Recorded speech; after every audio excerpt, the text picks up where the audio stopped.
وصلی علی رسول الکریم اما بعد فاعوذ باللہ من الشیطان الرجیم بسم اللہ الرحمن الرحیم ورفعنا لک ذکرک صدق اللہ مولانا العظیم۔ آج کا یہ پروگرام انتہائی خصوصی شفقت شیخ القرآن خطیب پاکستان جانشین یزدانی خطیب لاثانی جناب حضرت مولانا قاری محمد حنیف صاحب ربانی حافظہ اللہ تعالیٰ کی شفقت کی وجہ سے ممکن ہوا ہے، اور انہوں نے بڑی محبت کے ساتھ آج ہمیں وقت دیا ہے۔ اللہ ان کا سفر اپنی بارگاہ میں قبول فرمائے۔ پروگرام اتنا لمبا چوڑا نہیں تھا، ایک درس تھا صرف، لیکن احباب نے محنت کی ہے۔ اللہ تعالیٰ ان کی محنت کو اپنی بارگاہ میں قبول فرمائے۔ ہمارے پاس کم و بیش ضلع بھر سے احباب تشریف لائے ہیں۔ ہمارے پاس صفدرآباد سے، خانقاہ ڈوگرہ سے، شیخو پورہ سے اور دیگر مضافات سے احباب تشریف لائے، فاروق آباد سے۔ اللہ ان کا آنا اپنی بارگاہ میں قبول و منظور فرمائے۔ میں تمام احباب کا نام نہیں لے سکتا، سارے احباب جو یہاں پہ آئے ہیں، اللہ ان کا آنا ہمارے لیے قیامت کے دن نجات کا ذریعہ بنا دے۔ یہ پروگرام خاص طور پر اللہ کی رضا کے لیے اور اس وجہ سے رکھا گیا ہے کہ یہ انشاءاللہ جو سلسلہ چل نکلا ہے اللہ کی توحید کو عام کرنے کا اور پیارے پیغمبر صلی اللہ علیہ وآلہ وسلم کی شان کو بیان کرنے کا، انشاءاللہ یہ سلسلہ چلتا رہے گا انشاءاللہ۔ اور میں ذاتی طور پر ایک انتہائی ناتواں بندہ ہونے کے باوجود اللہ سے دعا کرتا ہوں، اللہ مجھے اور مجھ ایسے دوستوں کی زندگیوں کو اپنی دین کی خدمت کے لیے قبول فرمائے۔ ہماری تمام تر کوششیں اللہ رب العالمین کے لیے ہونی چاہیے، اور میں دعا گو ہوں کہ یا اللہ ہماری نسلوں میں سے بھی ایسے لوگ پیدا فرما جو تیرے قرآن کو بیان کرنے والے ہوں، تیرے نبی کے فرمان کو بیان کرنے والے ہوں۔ جس طرح بے احباب دیکھ رہے ہیں، الحمدللہ ہمارے اسٹیج پر جناب حضرت قاری محمد حنیف ربانی صاحب تشریف لا چکے ہیں۔ آج جنازہ بھی تھا، ایک نوجوان آج حادثے میں فوت ہو گیا ہے، اور میں اس کے باپ کو جب ملا تو تب مجھے اس بات کا احساس ہوا کہ نوجوان بیٹے کی وفات اس کا کیا معنی ہوتا ہے۔ اس کے لہجے میں کپکپاہٹ اور اللہ کی رضا اور شکر اور اللہ کے فیصلوں کو کس طرح انسان قبول کرتا ہے۔ میں اللہ سے دعا مانگتا ہوں، آج جو بھائی فوت ہوئے ہیں، اللہ انہیں آخرت کی منزلوں میں اللہ ان کے لیے آسانیاں پیدا فرمائے، اللہ ان کی قبر کو جنت کا باغ بنائے، اللہ قیامت کے دن رحمت کائنات کے ہاتھ سے جامع کوثر نصیب فرمائے، اللہ جنت کا داخلہ عطا فرمائے، اور اللہ جہنم کے عذاب سے محفوظ فرمائے۔ اور دوسری بات، ان کے والد محترم، ان کے بھائی، ان کے اعزاء، ان کے رشتہ دار، اللہ انہیں صبر جمیل عطا فرمائے۔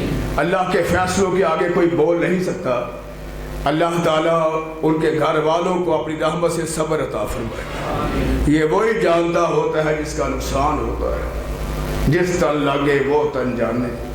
کسی کو کیا پتا کہ کس کا جائے تو کیا دکھ ہوتا ہے۔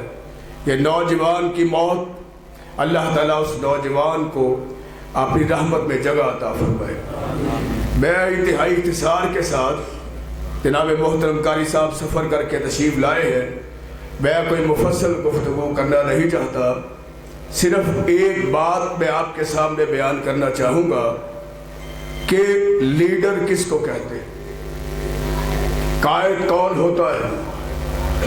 آج میں یہاں سرکاری کے باسیوں کو یہ بات بتلانا چاہتا ہوں، ہر انسان لیڈر نہیں بن سکتا، ہر انسان قائد نہیں بن سکتا، ہر انسان راہبر نہیں بن سکتا۔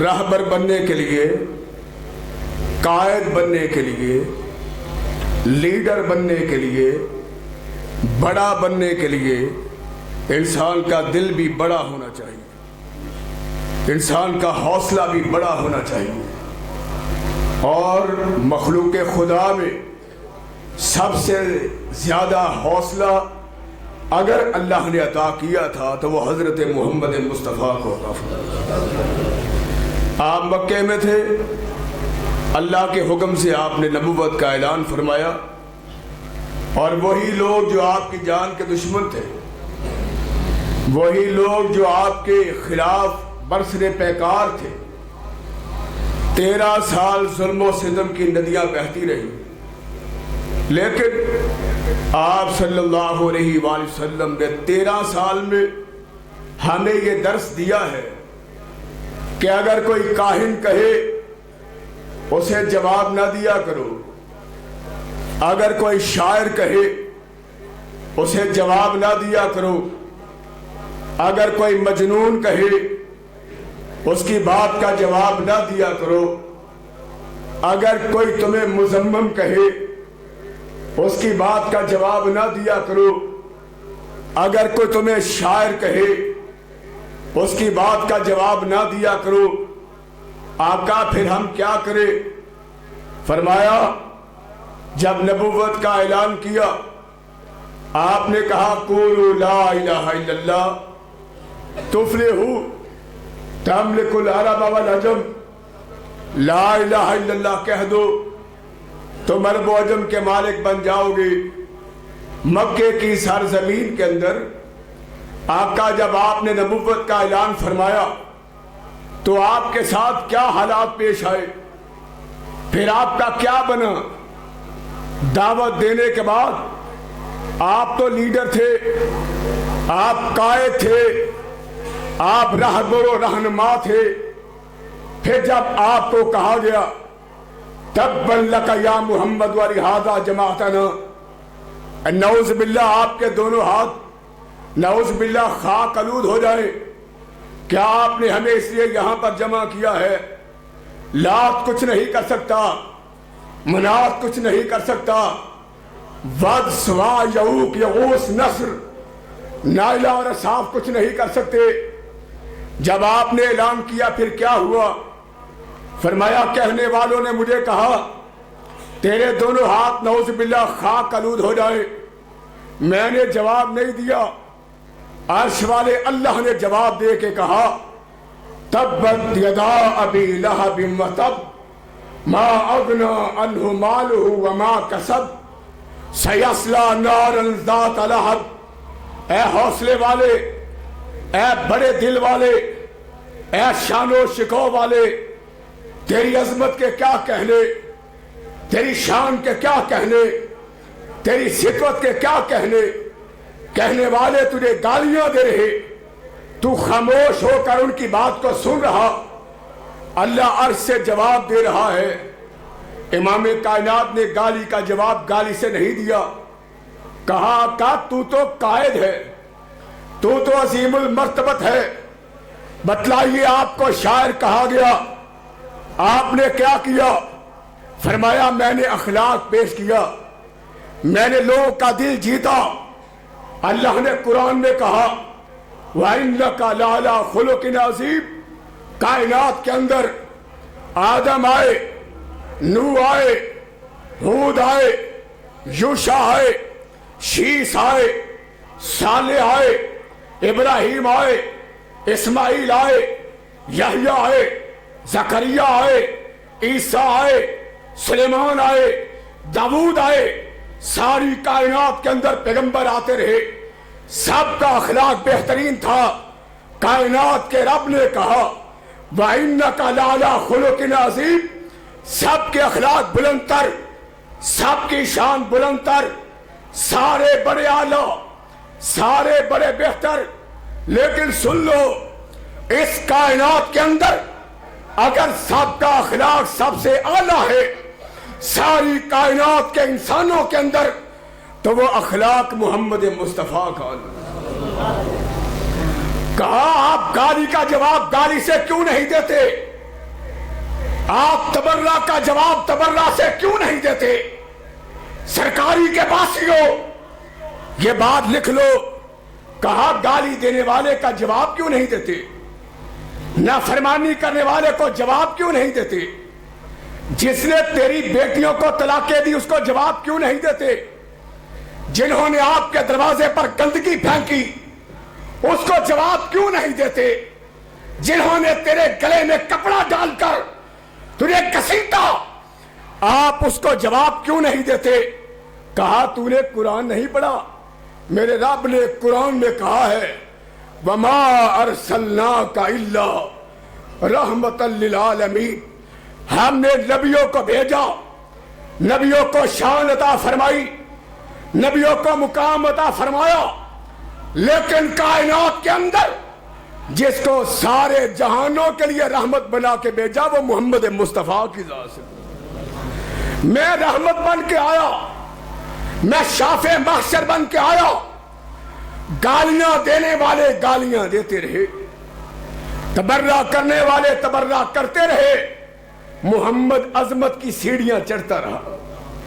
وَرَفَعْنَا لَكَ ذِكْرَكَ، جاؤ، یہ مکہ ہی نہیں، مدینہ ہی نہیں، یمن ہی نہیں، شام ہی نہیں، فارس ہی نہیں، عرب نہیں، عجم نہیں، بلکہ مشرق سے لے کر مغرب تک، شمال سے لے کر جنوب تک، پورب سے لے کر پچھم تک، آسمان سے لے کر زمین تک، زمین کے اوپر، آسمان کے نیچے، آسمان کے اوپر، ساتوں آسمانوں کے اوپر اگر کسی کی عظمت کا جھنڈا لہرائے گا کائنات کے اندر تو وہ ایک ہی ذات ہوگی اور وہ محمد مصطفیٰ کی ذات ہوگی۔ لیڈر بن گئے، قائد بن گئے، مٹانے والوں نے مٹانا چاہا، میرا رب قرآن بنا کر نبی کی شان بیان کرتا رہا۔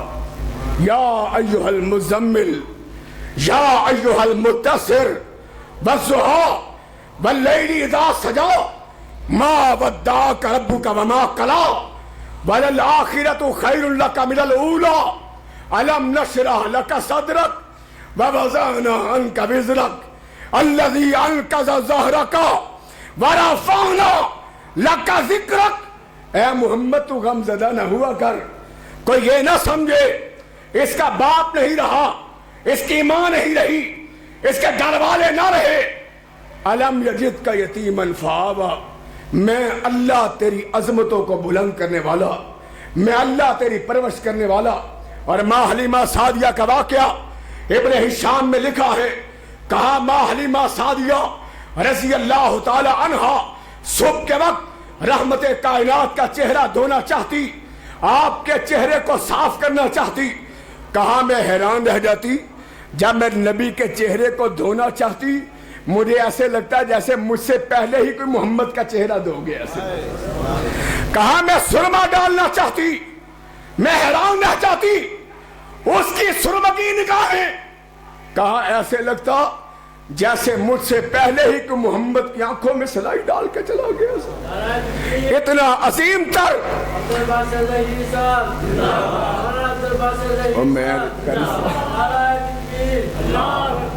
اور پھر وہ وقت آیا جب اللہ نے کہا اے محمد مکہ چھوڑ کر مدینے چلے جاؤ۔ وہ یثرب جو بیماریوں کا گھر تھا اور جہاں پر بیماریاں پڑتی تھی، علامہ شہید نے کہا تھا یہ میرے آقا کی دعا کا اثر تھا کہ آج تک مدینے میں کوئی وبا نہیں پڑی ہے۔ رحمت کائنات نے ہاتھوں کو اٹھا کر کہا اللہ میرے باپ ابراہیم نے مکہ کے لیے تجھ سے دعا مانگی تھی، میں مدینہ کے لیے تجھ سے دعا مانگتا ہوں، اللہ مدینہ کو بیماریوں سے پاک کر دے۔ یہ میرے آقا کی دعا کا اثر تھا کہ آج تک مدینے میں کوئی وبا نہیں پڑی ہے۔ وہ یثرب بیماریوں کا گھر جب وجود ملا محمد مصطفیٰ صلی اللہ علیہ وسلم۔ میں بات مختصر کر کے ختم کرنا چاہتا ہوں، جب رحمت کائنات وہاں پر گئے، وہاں پر عبداللہ بن ابی تھا، یہاں پر ابو جہل تھا، وہاں پر عبداللہ بن ابی تھا۔ اس نے کہا میں سردار بننے والا، میں بادشاہ بننے والا۔ اسے یہ نہیں پتا اللہ جسے چاہے عزتیں عطا فرما، اور اللہ جسے چاہے عزتیں عطا فرما دے، مٹانے والے مٹاتے رہے۔ عبداللہ نے کہا عبداللہ بن ابی نے کہا لَيُخْرِجَنَّ الْأَعَزُّ مِنْهَا الْأَذَلُّ، ایک وقت آئے گا جب میں عزت دار نعوذ باللہ محمد کو استغفر اللہ ذلیل کر کے مدینے سے نکالوں گا۔ میرے رب نے کہا تو ذلت والا، میرا محمد عزت والا۔ آپ نے مدینے میں رہ کر دکھوں کو برداشت کیا، صعوبتوں کو برداشت کیا، حتیٰ کہ 1,34,000 صحابہ آپ کے سامنے بیٹھے ہوئے رحمت کائنات صلی اللہ علیہ وسلم نے فرمایا الا هل بلغت، بتلاؤ کیا میں نے اللہ کا پیغام تم تک پہنچا دیا ہے کہ نہیں پہنچایا؟ سوال ایک کیا، جواب 3 آیا۔ سوال ایک، جواب، کہا الا هل بلغت، بتلاؤ میں نے پیغام پہنچایا ہے کہ نہیں؟ کہا قد بلغت الرسالۃ وأديت الامانۃ ونصحت الامۃ، آپ نے حق ادا کر دیا، آپ نے امانت ادا کر دی، آپ نے امت کی خیر خواہی کی۔ اور پھر وہ وقت آیا جب رحمت کائنات نے فرمایا اللہم اشہد، اللہم اشہد، اللہم اشہد، اللہ تو گواہ ہو جا، میں محمد نے زخم سہ کر طائف کے اندر ہر جگہ پر تکلیفیں برداشت کر کے بھی میں اپنی امت کے لیے دعائیں مانگتا رہا، صبر کرتے رہے، برداشت کرتے رہے، حوصلہ کرتے رہے، دعائیں کرتے رہے۔ اور پھر وہ وقت آیا کہ آج کائنات کے اندر جہاں پر آذان میں رب کا نام گونجتا ہے وہاں پر میرے آقا محمد مصطفیٰ کا گونجتا ہے۔ کہا وَرَفَعْنَا لَكَ ذِكْرَكَ، قیامت کی دیواروں تک ہم نے محمد کی شان کو بلند کر دیا ہے۔ اللہ سے دعا ہے کہ اللہ ہمیں محمد کریم کا ساتھ نصیب فرمائے، اور قبر میں، حشر میں، قیامت کے دن اللہ ہمیں ان کی ہدایات پر عمل کرنے کی وجہ سے ہر قسم کی پریشانیوں سے محفوظ فرمائے۔ اللہ ہمارے اس پروگرام کو اپنی بارگاہ میں قبول فرمائے، اور جو احباب یہاں پہ آئے ہیں اللہ ہمارا آنا اپنی بارگاہ میں قبول فرما کر اللہ نجات کا ذریعہ بنائے۔ اس پروگرام کے منتظمین، اس مسجد کی انتظامیہ ہے، اللہ ان کی محنتوں کو قبول فرمائے۔ اب میں آپ کے سامنے جو احباب دور دراز سے آئے ہیں اور باہر کھڑے ہیں کہ کب شیر ربانی جانشین یزدانی حضرت مولا قاری محمد